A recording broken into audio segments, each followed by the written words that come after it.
Support for Sustainability Defined comes from NLX, the makers of JuiceBox, the best-selling electric car home charging station. The JuiceBox smart charger enables EV drivers to charge their cars with the cleanest and cheapest energy available. More online at juiceboxstore.com. Did you know the average family wastes about 30% of the food it buys? That's nearly $2,000 a year. And consider the resources for production and the many people this could feed. Stay tuned to hear how sustainably minded chef Joel Gamorin and US Soy have teamed up to tackle food waste one tasty ingredient at a time. Learn more and take the pledge at supportusfarmers.com.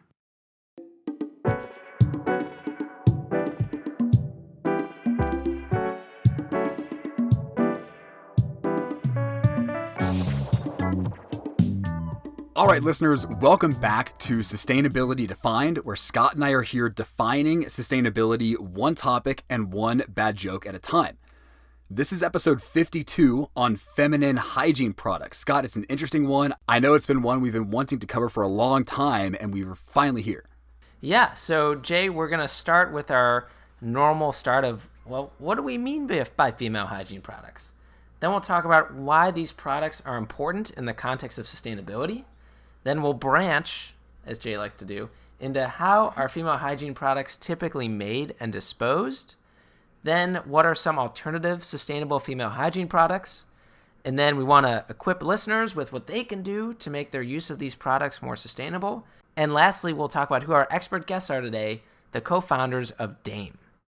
And listeners, sneak peek, stay tuned for an exclusive offer to Sustainability Defined listeners from Dame just before the interview. All right, Scott, before we get too far, though, the co-founders of Dame are by no means our only guests on the show today. They're not. So for the first time ever on any introduction on any episode we've done, we're bringing in some very special guests to the introduction portion, your girlfriend Shannon and my girlfriend Anna. Hi there. Hi, everyone. Hi. So listeners, can you tell the difference? I think, Scott, we kind of are dating because of this podcast. Yeah, I mean, when I met Shannon, it was, I talked to her in a beer line. I was like, oh, beautiful woman, and started talking to her. And I ended the conversation by giving her my Sustainability Defined podcast business card, and the rest is history. Oh, baby. So. Yeah. Whoa. There you go. And how can you not return that call? Mm-hmm. I couldn't. Seriously, I can tell you I did not get one of those business cards when Jay and I first met, and I am very disappointed. That's a shame. But, fun fact, Anna, you'd actually listened to the podcast before you'd ever met me, is that right? That is true. Oh. Okay, so there we have a little bit of podcast interaction. It was somewhat forced, but I did listen. All right. Well, Scott, I think the podcast has certainly done great things for us in that regard. That's but right. I do know we've been wanting our girlfriends to join the show in some capacity anyways, but particularly for this episode on feminine hygiene products for what are probably fairly obvious reasons. Right. So thanks, Anna and Shannon, for joining us. And, we'll be turning to them throughout the intro to provide insights and some of their personal experiences. So without further ado, let's get into it. So what do we mean by female hygiene products? So before we do that, we want to note that while we refer to women in this episode as those who experience periods, we'll want to acknowledge that not every person who has a period identifies as a woman. We respect the spectrum of gender identities out there and want to express our support for the LGBTQIA community. And just so people know, I had to look it up myself, IA is intersex and asexual or allied. So typically, feminine hygiene products can be defined as personal care products used by women to manage menstruation and general vaginal health. The most commonly thought of include tampons, panty liners, and pads. So this definition is pretty straightforward, but this is actually an important, complex, and to be honest, taboo subject for many people. It can be pretty uncomfortable for some folks to discuss this stuff, but we four are here to tell you, get over it. Yeah, and it's part of the problem, right, Jay, that people don't feel comfortable talking about it. So hopefully this episode helps. Seriously, and we'll touch on that a few times coming up here. So let's branch into the topic of why are these products important in the context of sustainability. Well, first, let's talk scale. As of June 2017, women made up 49.6% of the global population. With approximately 7.8 billion, yes, billion people on Earth, that means that approximately 3.9 billion women will be in need of feminine hygiene products during their lifetimes. These 3.9 billion women will have on average 13 cycles a year for 37 years and will spend more than 6 years of their lives menstruating. Yeah, that Which is a long 6-year time. stat is just, it hits you. And so that makes the massive scale of this topic pretty evident to me. And Jay, you and I were thinking about, well, is there anything that is parallel for us, on the men's side? And, we came up with like contact solution and mouthwash, not the same at all. So, this is sort of a unique product, and it does create a lot of waste, which we're going to talk about. Certainly. Historically, feminine hygiene products have largely been single-use. The average woman will discard 14,000 tampons in her lifetime, contributing 300 pounds of waste from packaging, applicators, and tampons. And Shannon, that's per woman. Multiply that by our 3.9 billion women, and you can easily see how this becomes a problem for our oceans and landfills. Right, and another article estimates that over 100 billion period products are disposed of every year, with nearly all of them containing plastics. 100 billion period products a year. We've used that billion term a lot, Scott. I think we've successfully conveyed how massive this topic is, right? Check. Right. So this single-use mentality is not, of course, without its environmental footprint. The manufacturing of disposable menstrual hygiene products, again, an almost $6 billion industry, generates a total carbon footprint of about 15 million tons of greenhouse gas emissions annually, according to United Nations Environment Program. That's the emissions equivalent of driving over 3 million cars on the road for a year. Not so hot. So feminine hygiene products, they are important, but they're also carbon intensive. They include plastics, and they're largely single-use, so not a good combo. I am wondering, Shannon and Anna, do people talk about like the sustainability credentials of the tampons or the pads that they're using, or that sort of thing just doesn't come up?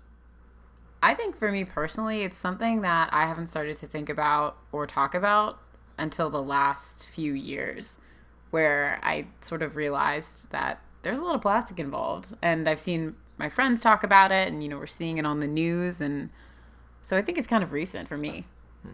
I definitely agree with that. I think in the last couple years, it's been a lot bigger topic of conversation. I can tell you there's been at least a few times where I've been in like a public women's restroom and people have made little comments about, how much waste there is in throwing away a tampon every time you use one. So I think it's definitely something that's starting to get more talked about. Okay, right. So it sounds like it's a more recent thing. And beyond that sheer amount of waste and the carbon footprint of these products, there's also an obvious link to female genital health, and they're critical to female educational development. In fact, all over the world, embarrassment and cultural shame around menstruation keep women out of school because they cannot afford to purchase period products. Right, and Scott, let's keep that fact that the periods can keep women out of school. Let's keep that in mind. We'll revisit that here in a minute. Yeah. But here in the U.S. specifically, the State of the Period report from Thinks and Period found that 1 in 5 teenage girls in the U.S. experiences what's called period poverty, which refers to the inadequate access to menstrual hygiene tools and education, including but not limited to sanitary products, washing facilities, and waste management. This is driven primarily by a lack of access and lack of income, with the most at-risk populations being the homeless and students. And in the U.S. and historically all around the globe, what's known as the tampon tax also contributes to period poverty. The tampon tax is a catchy phrase that refers to state sales taxes applied to menstrual products. These taxes on period products can range from 5 to 10%. This tampon tax can directly contribute to gender inequity, especially when compared to the taxation of men's health-related products, such as grooming products and erectile dysfunction medication. In 35 U.S. states, period products are considered non-essential and therefore taxed as such, while men's items like Viagra skate by tax-free. It still blows my mind to think about this tax and the fact that you pay 10% tax to go to a restaurant, and we have to pay that on tampons and other sanitary Which products. just seems inherently unfair too. Like, why should men's products get out of it? Like, if you're going to do it, tax both. Right. Definitely. And like the fact that it's a drug like Viagra for ED, this is not something that is by any means close to necessary on a daily use basis. Scott, kind of like as you're thinking back, what do we use on a daily basis? Maybe folks out there use Viagra daily, but really like what is more necessary at the end of the day? Yeah. And people might say, 5-10%, not that much. But inaccessibility to menstrual products matters, especially when you are part of a low socioeconomic status. They're not covered by food stamps in the U.S., so that doesn't help. And they're often inaccessible in the prison system. This reminds me of a John Oliver episode where he was doing a whole thing on prison labor. And he explained that in some prisons, women have to work many hours at a very, very low per hour wage just to make the amount of money they need to pay for a copay, to see a doctor, to say that they can get the amount of pads that they actually need. It's crazy. It's so backwards. Yeah. We should not put barriers between women and getting what they need. No, especially something as baseline and fundamentally simple as this. Yeah. So how are female hygiene products typically made and disposed? So in the US, manufacturers aren't actually required to disclose ingredients in tampons and pads because they're actually considered medical devices by the US Food and Drug Administration. And unfortunately, some of the ingredients that we do know about aren't pretty. Tampons and pads are often made of non-biodegradable and potentially toxic ingredients, presenting both a personal and environmental health challenge. These ingredients can include synthetic plastics, glues, and petrochemical additives. And that's not all. Further questionable ingredients include non-organic cotton and rayon that may contain pesticides. This is particularly problematic given their proximity to sensitive tissues while in use. This has rightfully become an increasing concern for many women. And is this another thing that maybe more recently people have started talking about? I mean, have you heard this from your friends saying, hey, do you know what we're really putting in our bodies with this stuff? Well, I think you can see the change that's happening just in the aisles of grocery stores because recently there's been a huge explosion of more organic tampons and things like that coming on the shelves who market themselves specifically as, we'll tell you exactly what you're putting in your body, as opposed to other tampon companies that just don't. So we've got products used every day around the world that have a large footprint to produce and contain questionable inputs. We next have to ask what happens when you're done with them. So proper disposal is directly into the trash. Is that right? Yes, trash. Flushing is definitely a no-no. Okay, and so tell us what is wrong with flushing and why it's not just the same as flushing something like toilet paper. It's definitely a lot worse than flushing toilet paper. Flushed tampons, pads, applicators, and other items can end up clogging sewer pipes, which can cause untreated wastewater to overflow. It also, as someone who's lived in a house with many other women, can lead to a very expensive plumbing bill. Oh, that happened? It was a house that me and my roommates had just moved into, and the day after we moved in, we had a clogged sewer pipe, and they made us pay the bill because they found a tampon. Oh, that's terrible. Which was a bummer. Yeah. But anyways, this wastewater can eventually make its way to creeks, streams, and rivers. In addition to wastewater issues and plumbing problems, flushing creates the need for sewer repairs and drives up the cost of water consumption. Flushing can also pollute the ocean. In one day, ocean conservation volunteers collected 27,938 used tampons and applicators on our world's beaches. Not exactly what you want to see when you're going for a nice beach day. No. Yeah, it's not what you have in Pina mind. coladas and Typically. no feminine hygiene products. Yet, flushing is unfortunately a rather frequent occurrence. Nearly half of all menstruators in the UK say that they flush their tampons. About 2.5 million tampons, 1.4 million sanitary napkins, and 700,000 panty liners are flushed down the toilet in the UK every single day. I'm guessing this is not a British-only problem, but I guess we're picking on the British with this stat. It's so surprising, though, that there are that many of these products getting flushed, because I think it was drilled into my head that you never flush it down the toilet. Do you think people are just confused? They don't care? They don't want to deal with it? Maybe there's no trash can. That could be the other problem. Yeah. All right, well, They just want to make it go away. Listeners in the UK, you've got some work to do, as I'm sure listeners around the world do too. So I think it's our second biggest market, right, Jay? So there's that. Let's see Okay. UK. So So both the creation and disposal of these items are creating massive environmental issues. So what options do we have to be more sustainable? Scott, you're right. There are some alternatives trying to disrupt the linear system of traditional female hygiene products. These include organic cotton tampons, biodegradable bags for disposal, washable period panties, and a reusable applicator designed by Dame, our guests later in the show. Right, and in addition to some of these newer innovations, there has also been a return to the more traditional menstrual cup, which has actually been around since the 1930s. Oh, really? I didn't know that. Yeah, apparently. Wow. So a menstrual cup is a reusable, typically silicone device that, similar to a tampon, is used to collect discharge. However, instead of being thrown away, the period discharge can be flushed or rinsed out with water, and the cup is washed and reused. The company that makes the world's most successful menstrual cup, the Diva Cup, has grown 639% in the past 5 years. And why has the menstrual cup seen this much growth in the last few years? Well, they're not only environmentally sustainable, but they're also financially sustainable. Jay and Scott, I don't know if you guys know this, but tampons are really expensive.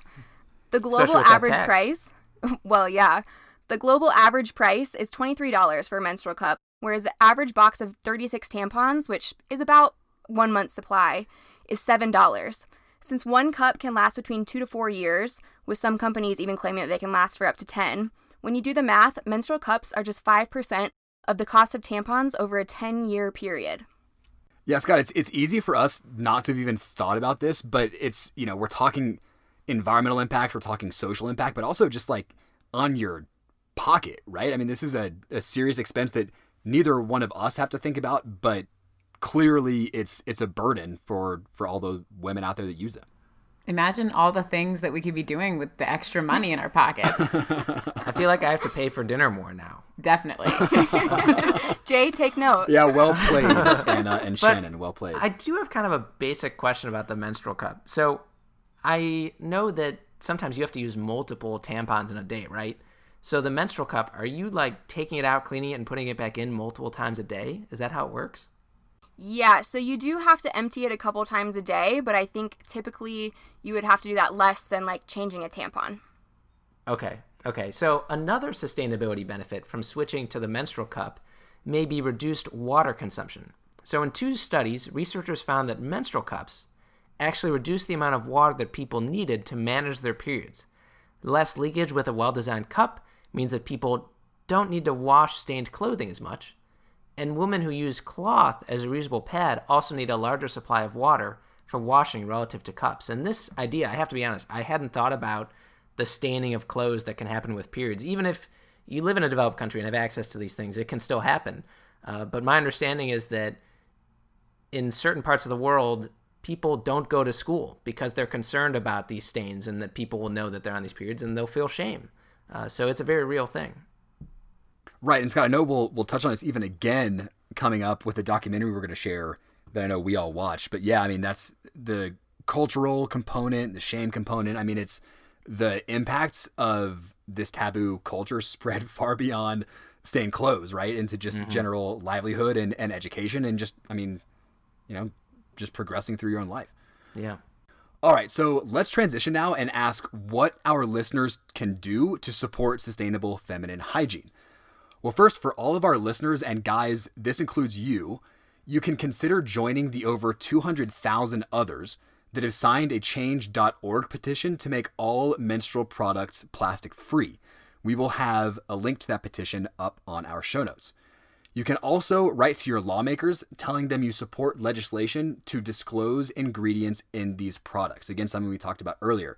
The Menstrual Products Right to Know Act has been languishing in Congress since 2017. It, quote, requires menstrual products such as menstrual cups, menstrual pads, tampons, and therapeutic vaginal douche apparatuses to include a list of ingredients on the label, end quote. Therapeutic vaginal douche apparatuses. I'm not 100% sure even what that means. Like, or why they had to attach the word apparatus on the end of that is my biggest question.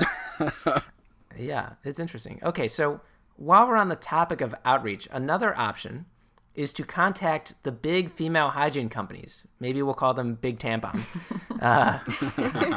Contact Big Tampon directly to demand change in their regular sized tampons, to be more transparent in their ingredients and the amount of plastics they use. These companies, they include P&G, Johnson & Johnson, Kimberly-Clark, and others. If you're feeling some more civic responsibility, you want to do more, consider supporting legislation eliminating those tampon taxes we talked about that seem to make zero sense. These taxes make female hygiene products less affordable, and they therefore contribute to social and environmental issues. When these items are more expensive, those in need are less likely to be able to purchase what they need, but then they're also less likely to consider the sustainable attributes we've been talking about on the show. Generally, we can normalize discussion of periods to support menstrual equity as well. While in recent years it has become slightly less taboo, with the short film Period, End of Sentence winning an Oscar this year, it still remains an uncomfortable subject for a lot of people. It is hard to change something that we can't talk about. And I have to say, Scott and I watched this documentary, and it was amazing. It was really inspiring and also just, honestly shocking to see how difficult it was for women to access period products in India. Yeah, so it was in India, and there was a local group of women started basically a pad-making company. They had this technology to make the pads. They went around and sold them, and it was interesting to hear about this social entrepreneurship that was taking place and how the women felt about making a living and making something and making money, but also the women receiving it and how big a difference it made in their lives. Right. And listeners, this is on Netflix if you'd like to watch it. Anna and I were able to catch it too. And Anna, I don't know about you, but what stuck out to me was that when this crew was asking men about what tampons were or what pads were, if they just knew what they were, like I've never seen as many blank faces as I did in the show. I mean, it's so clear that these men have absolutely no conception of, let alone what the word is, what it refers to, but also they hold the pads that these social entrepreneurs actually make, and they still don't really know what they're used for. I mean, that really struck me. Well, they didn't even know what a period was. Yeah, bingo. So step hard one. to know what pads are used for if you don't know what it is. Yeah. So listeners, this documentary is only about 25 minutes. It's pretty easy to sit down and watch, and it's eye-opening. So I think all four of us would absolutely recommend it. Totally. And I imagine, though, that part of why these men didn't know about what it was is because they weren't taught in schools and their families didn't talk about it. But how do we make this a more comfortable topic in school? I mean, Shannon and Anna, you might have been on more of those classes than we were. I mean, did you feel like they were comprehensive enough? Did they talk about some of the stuff we talked about on the show today? I mean, how can we improve that aspect of our education? Well, I think it's something that I remember learning about it in biology, not only in science class. And not only in like a sex ed class, but also just in a science class where we were talking about menstruation with mammals, also including humans. So it's interesting to think about how that's taught in, different parts of the United States and around the world. And Scott, I think that's part of the problem is that we probably had more education on it than you guys did. So I think that that's something that schools can definitely change, is including both male and female students in that conversation. But I definitely did not talk about it in my science classes. I think in my sex ed classes, we were just shown one pad and one tampon, and that's about all. I remember in my sex ed talk, it was a one-time talk, and this is in 5th grade, and I was part of the last class to receive the talk that day. And so it's this sex ed teacher, and she's gone through, 3 or 4 reps with all these elementary school kids, which is probably a tall order for any teacher. But it was so funny because, really it was so fleeting. She holds up a cup that had a tampon in it that had been sitting in there for hours. So it had fully expanded. But all it was, she just held it up. She goes, and this is a tampon, and put it back down, and that was it. And that's all. Oh no. Yeah, that's all. So circling back to what you can do as a listener, if you're somebody that uses period products, regardless of which products you choose to use, just make sure that you dispose of your products the right way. And consider trying these alternative products that we just mentioned. 17% of women have already made the switch to reusable alternatives, and studies show that 73% of women like them. In fact, Sustainability Defined listeners can get 15% off a Dame reusable applicator with code JScott15.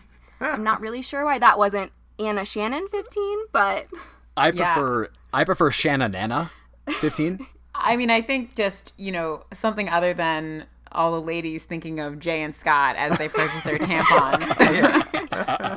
I think it'd be these codes. certainly nice of them to offer it, but maybe for the next round we can get something like Shannon Anna 15. That would be great. Nice. Okay, so we keep bringing up Dame. Who are these people? Well, they are our expert guests, the people that co-founded Dame. So, Jay, tell us who these co-founders are.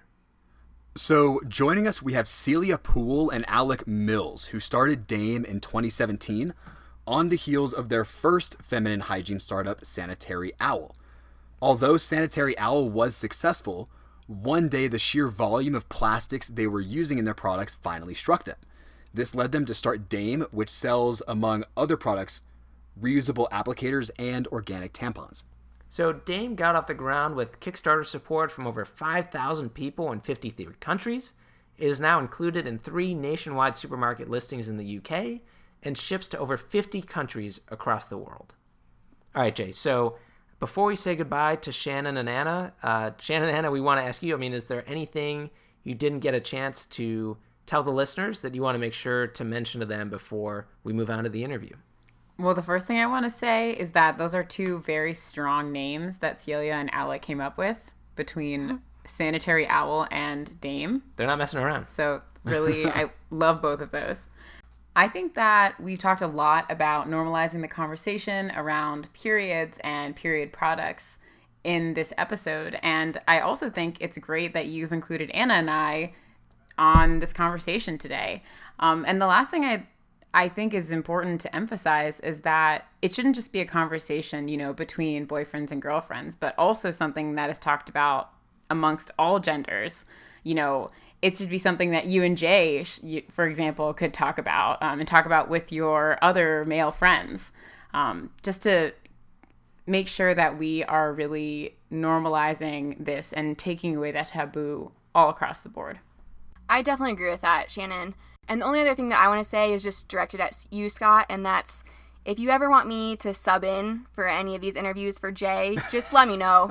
I'm around, so I'm happy to jump in again. You proved yourself during this episode. Wow, you thank and you so Shannon. much. I have no room for they almost argument, made it look too easy, Jay. Like anyone can just sit down. Maybe Shannon and I will just take over from now on. I was about to say the same thing, Anna, that, Jay, if you ever need a break from Scott, I'm here. How about a new podcast with the 2 of you called Sustainability Redefined? Ooh. With Shannon and Anna. Well, Shannon will often look at me and she'll just say really deadpan, really serious. She'll be like, Scott, I've got a great idea for a podcast. It's called Sustainability Defined. I was like, yes, very funny. All right. Well, Anna, Shannon, thank you both so much for joining us, and hopefully this won't be the last time. Can't wait to come back. Me too. I'm going to prepare my best bad jokes. Excellent. And let's kick it over to Celia and Alec.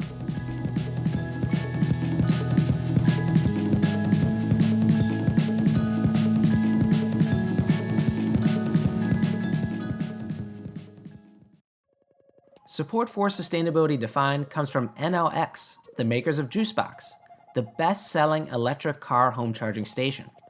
The JuiceBox can charge an EV up to 13 times faster than other home charging stations. JuiceBox's smart charging Wi-Fi features also help drivers charge with the cheapest and cleanest energy available. Schedule car charging when electricity rates are lower, or with JuiceNet Green software, charge with the cleanest energy on the grid. Sync your EV charging to times when solar and wind power are at maximum production and fossil fuel power sources are at a minimum. More online at juiceboxstore.com.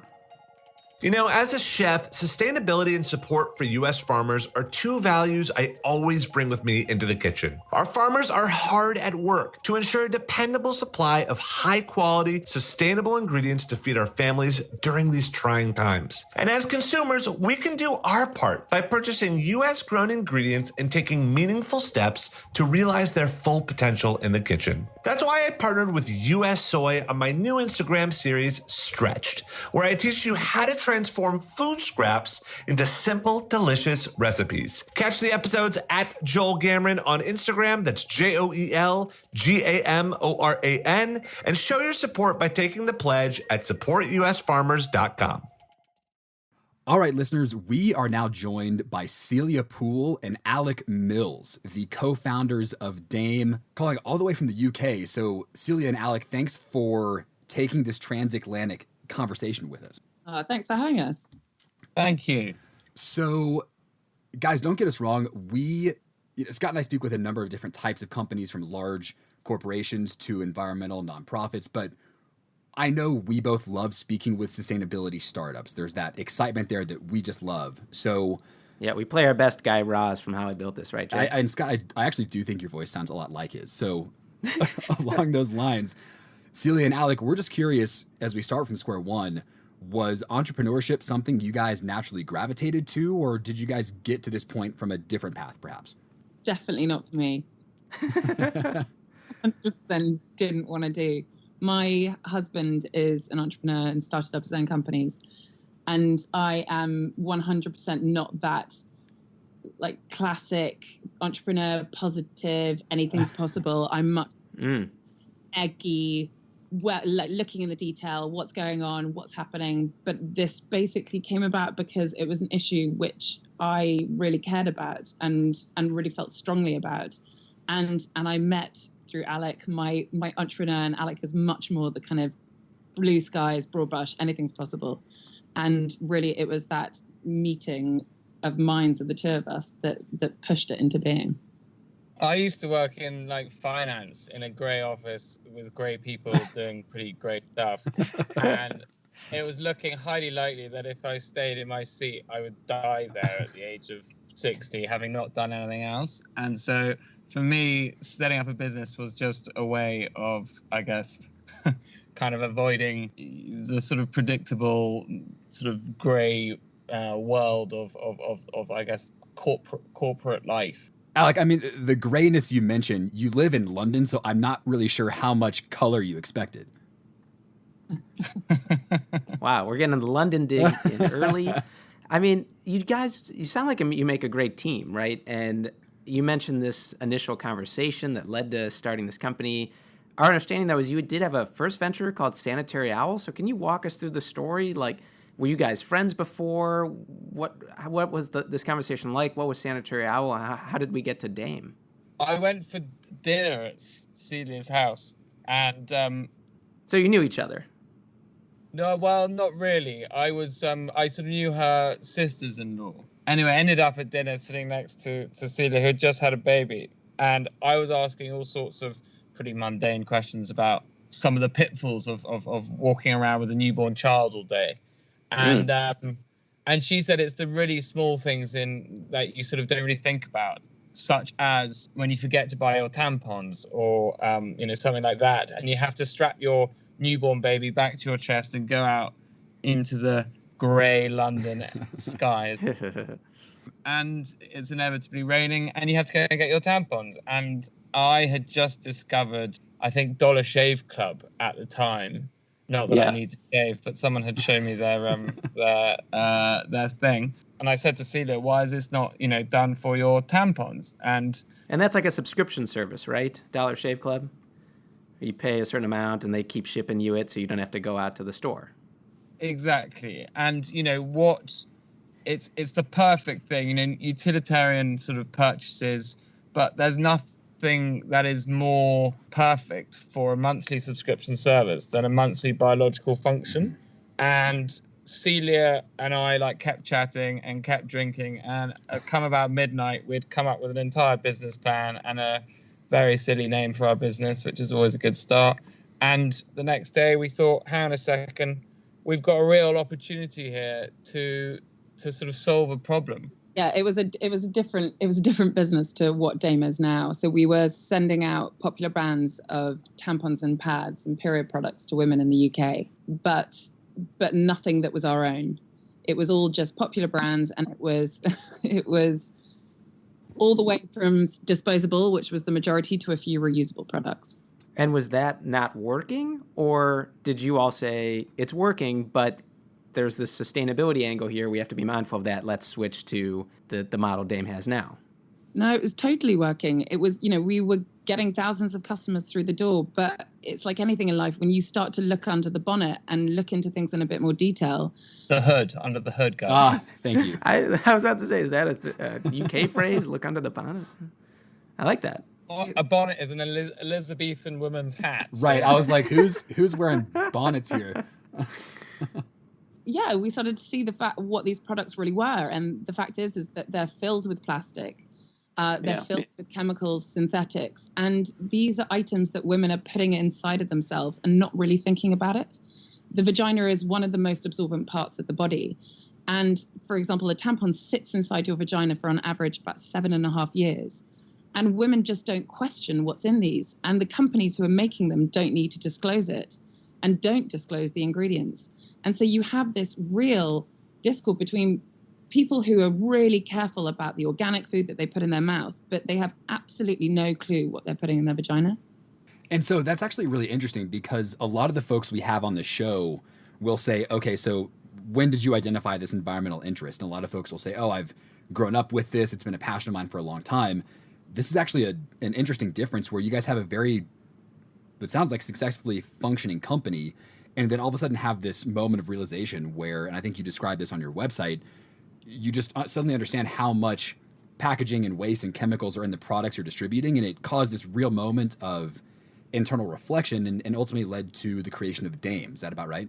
Yeah, I think the plain fact is starting a business is tough, and you're going to go through really, really tough bits. And it's at those tough points that you need to be damn sure that you believe in the products that you're selling.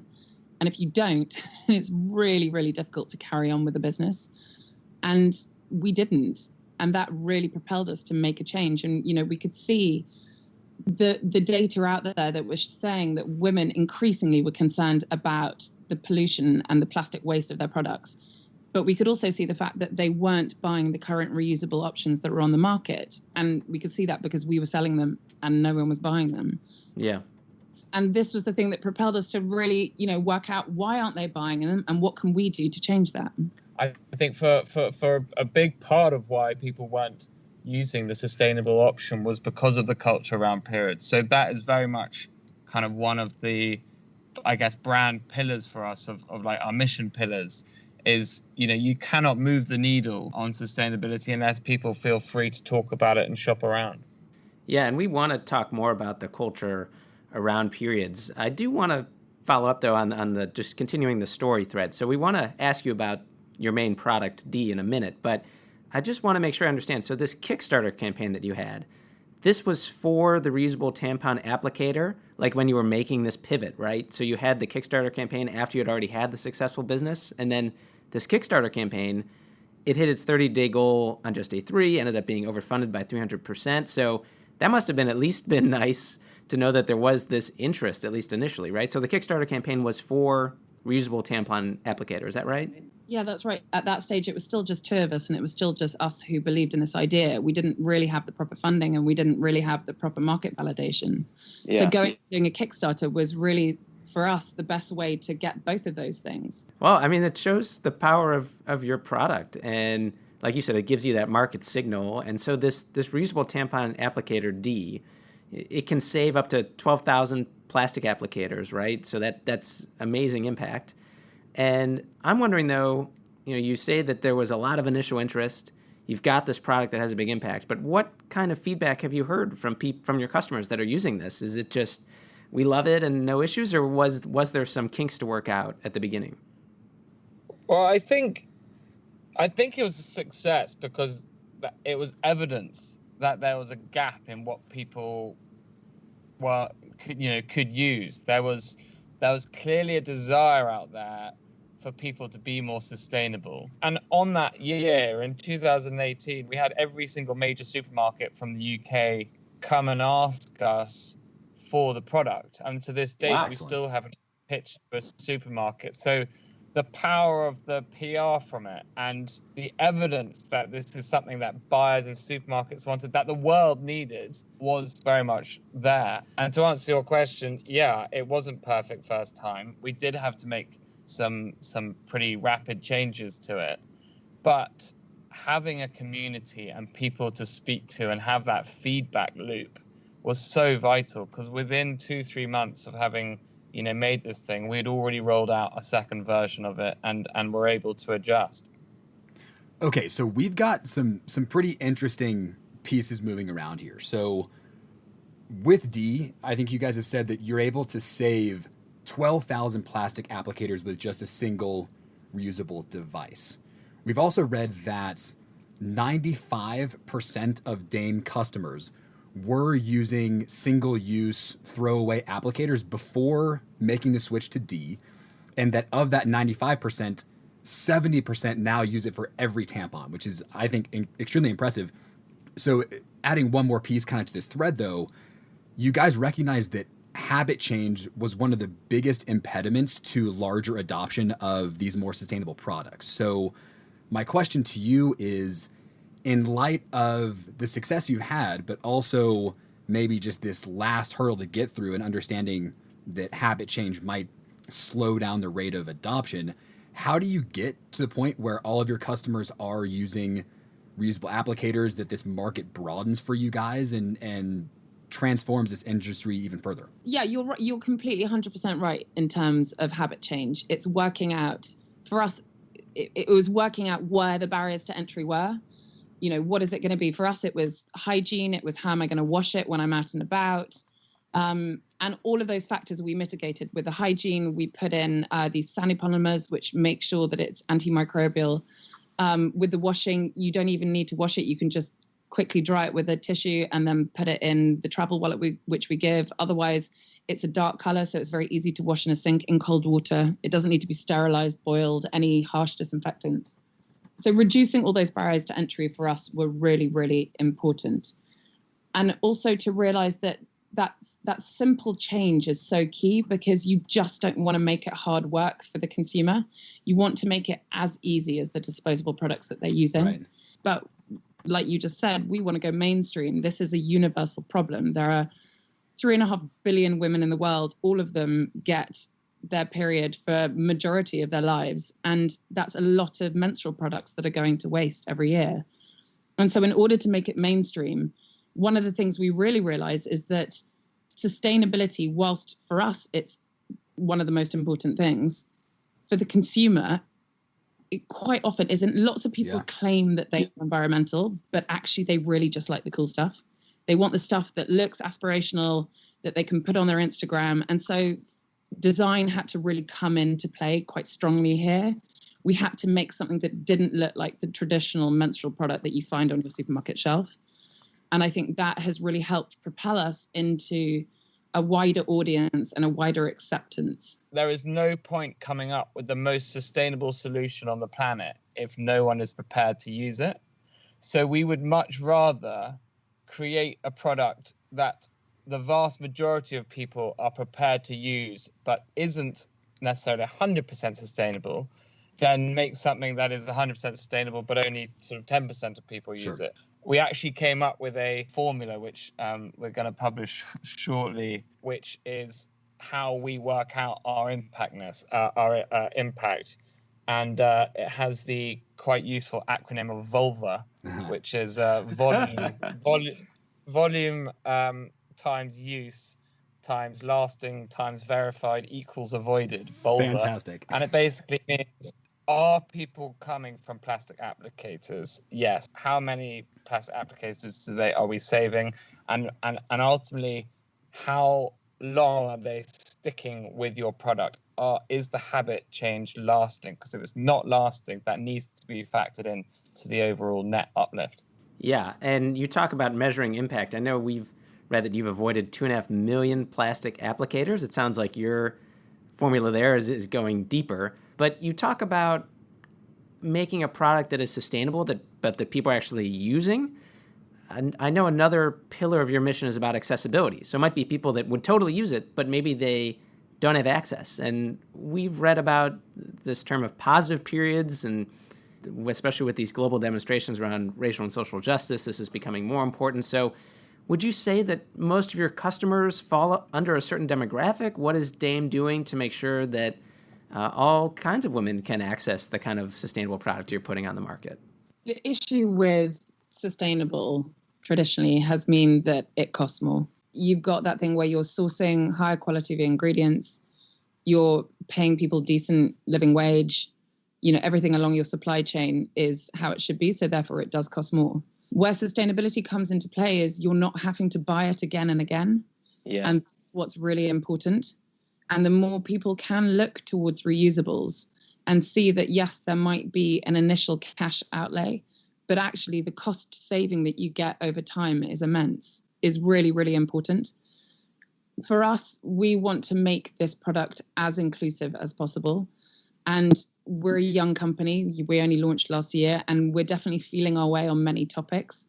But our goal is to make period products for the planet. Is there one strand or action you've taken that you've tried that you want to just throw out to the listeners? Yes, I think, well, in light of everything that's been going on across the world with Black Lives Matter, it's been something that's very important to us, and making sure that the voices that we put out there are many and not just one, because every type of woman or person has a period. And to make sure that all the community that we have and the content that we put out comes from those many different voices.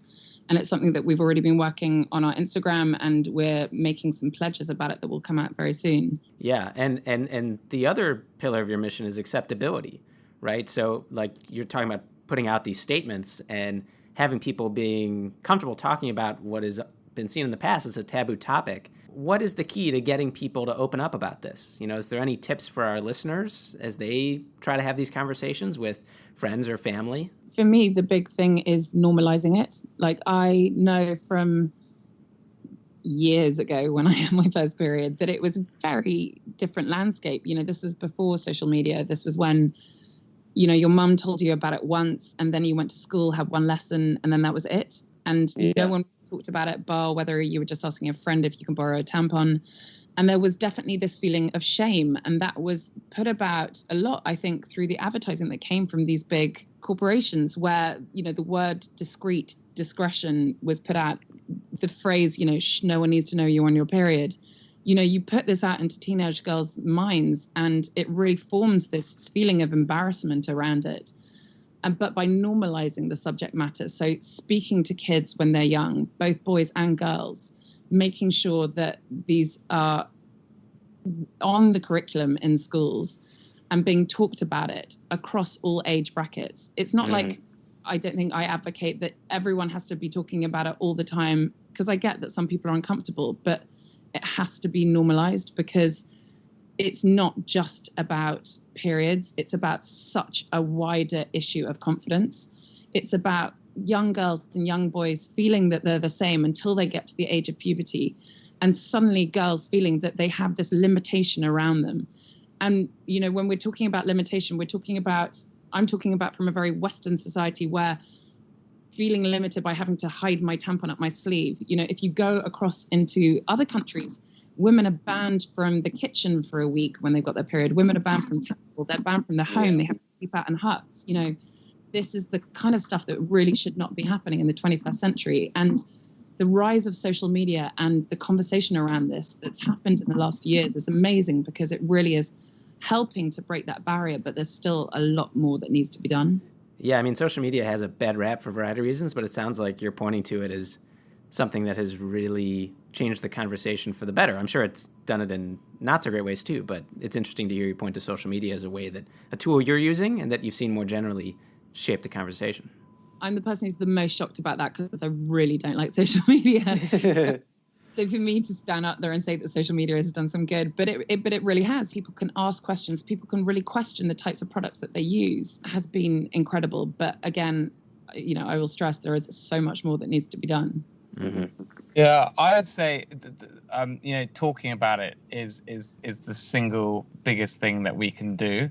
Using sort of other words for period to cover it up, I think slows down that process of normalization. So all kinds of hugely important topics we're talking about, from this social perspective to the sustainability perspective and the impact you guys have already had, especially as such a young company. I think that's truly fantastic.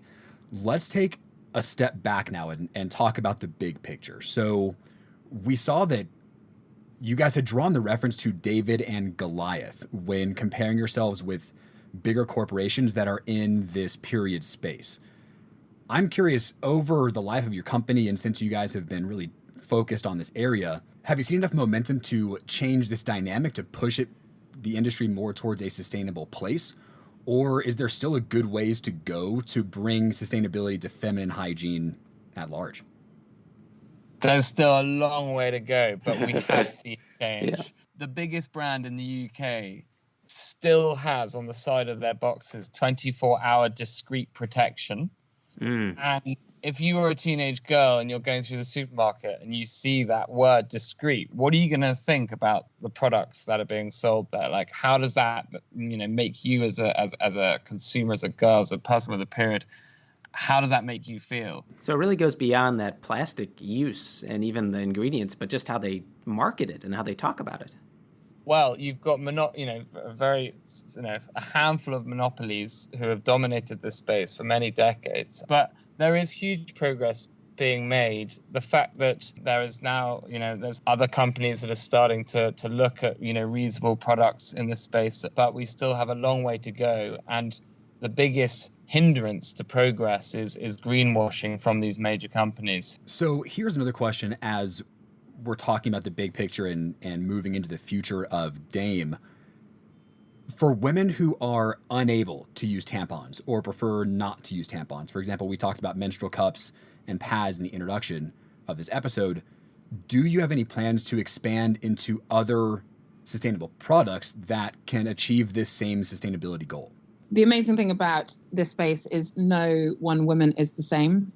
So it's not a one size fits all. And even that one woman might use various different products for each of her cycles. So yes, for us to just sit there and do tampons, it's not really achieving our mission of being able to provide period products for the planet. So watch this space. There will be more. Excellent. Oh, Excellent. That's a tease right there. I like it. As much as you can tease about tampons. All right. So Celia and Alec, as we move to wrap up our conversation, we're going to ask you our famous last question that we ask all of our guests, and that has to do with a party fact. So let's say, for example, there's no more coronavirus. We're all in an English pub chatting and with some friends. And of course, because we've progressed this issue so much, periods are by no means a taboo topic of conversation. So we're talking about periods, and we want to share with our listeners a party fact that if they find themselves in a similar position, they can share about periods that will cause everyone to stop and say, wow, I had no clue that was the case about periods or tampons or the female hygiene space. So the question to you guys is, what is that party fact? For our listeners that want to share a nugget of information about periods, about tampons, or anything in this space, what would you suggest they share? Crikey. I think what's so tragic about this is that I've actually been that guy. So probably something about, I don't know, there's 100 billion plastic period products that get thrown away every year, and there's enough plastic applicators to go around the world 250 times. I mean, those sort of little nuggets tend to draw in the crowd. Hold on, is that annually? Yeah. The 250 times around the globe is annual. Yeah. Wow. Well, there you go, Alec. That's a party fact if I've ever heard one. So Celia and Alec, with that party fact in mind, that about does it for us. So thank you so much for joining the show. And number one, talking about a topic that needs to be discussed more. And number two, for sharing these disruptions that are really helping to shape the future of this industry, which we are going to keep our eyes firmly on. So thanks again for joining us from overseas, and best of luck with Dame with your next steps moving forward. Thank you so much. It was great to chat about it. Thanks, Does Celia. everyone know where they can find us? We are Dame.co. Dame.co, easy enough. All right. Well, again, guys, thanks so much for joining us. Thanks so much, guys.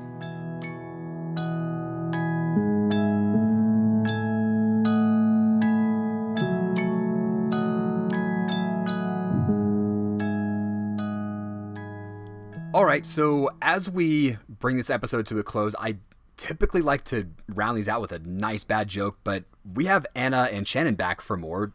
Ladies, thanks for joining us again. Anna, maybe you can provide a bad joke this episode.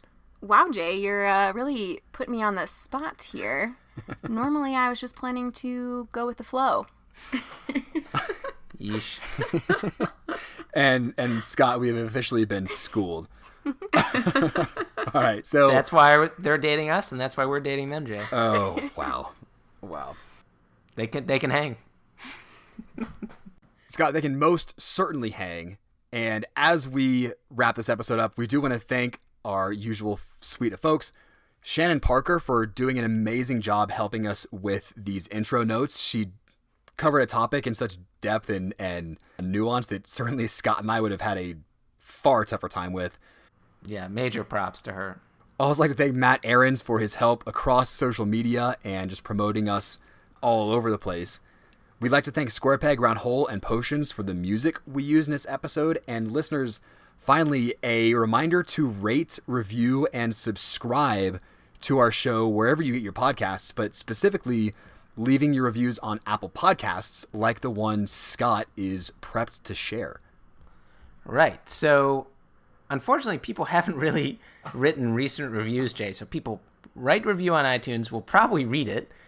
So we had to go into the archives a little bit. We found one from Nick Sears from May 17th, 2020. It's titled, "My Favorite Podcast, ... by far." So here's the review. Scott and Jay do an amazing job describing sustainability to those of us that don't fully understand it or have the time to do all the research ourselves. They have the research to back up everything they talk about, and they do it in a way that anyone, no matter their walk of life, will be able to comprehend and relate to it somehow in their lives.